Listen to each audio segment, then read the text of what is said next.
ایک دفعہ کا ذکر ہے کہ کسی جنگل میں ایک چڑیا کا گھونسلہ تھا۔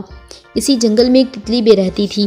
تتلی کو اپنے رنگ برنگے پروں پر غرور تھا۔ ایک دن چڑیا آم کی ڈالی پر بیٹھی جھولا جھول رہی تھی اور ساتھ میں گانا بھی گا رہی تھی۔ وہ گا رہی تھی، چوں چوں چوں میں ہوں جنگل کی رہنے والی، میرا گھر ہے آم کی ڈالی، چوں چوں چوں۔ تتلی بیٹھی چڑیا کا گانا سن رہی تھی۔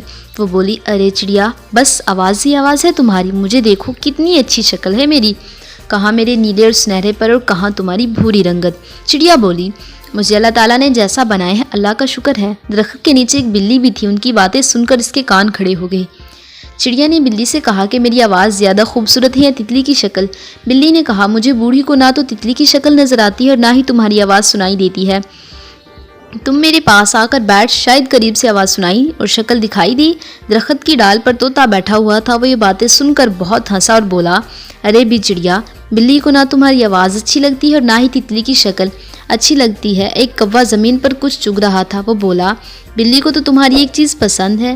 بلی یہ سن کر بہت خفا ہوئی اور غصے سے بولی، اس جنگل میں کتنے بدتمیز پرندے رہتے ہیں، میں تو تمہیں پیار سے بلا رہی تھی اور یہ کہتے ہیں کہ میں تمہیں کھانا چاہتی ہوں۔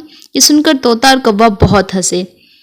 ابھی کوا اور طوطا دونوں باتیں کر رہے تھے کہ بلی نے موقع پا کر تتلی پر حملہ کرنے لگی، جو کہ پاس بیٹھی تھی۔ تو چڑیا بولی کہ تتلی بہن اٹھ جاؤ، تو تتلی فٹ سے اٹھ گئی اور درخت کے سبز پتوں میں چھپ گئی اور تتلی کی جان بچ گئی۔ تو تتلی چڑیا کے پاس گئی اور بہت شرمندہ ہوئی اور معافی بھی مانگی اور بولی، اللہ تعالیٰ نے کسی کو بھی بغیر مقصد کے پیدا نہیں کیا۔ پیارے بچوں، اللہ تعالیٰ غرور و تکبر کرنے والے کو ناپسند کرتے ہیں۔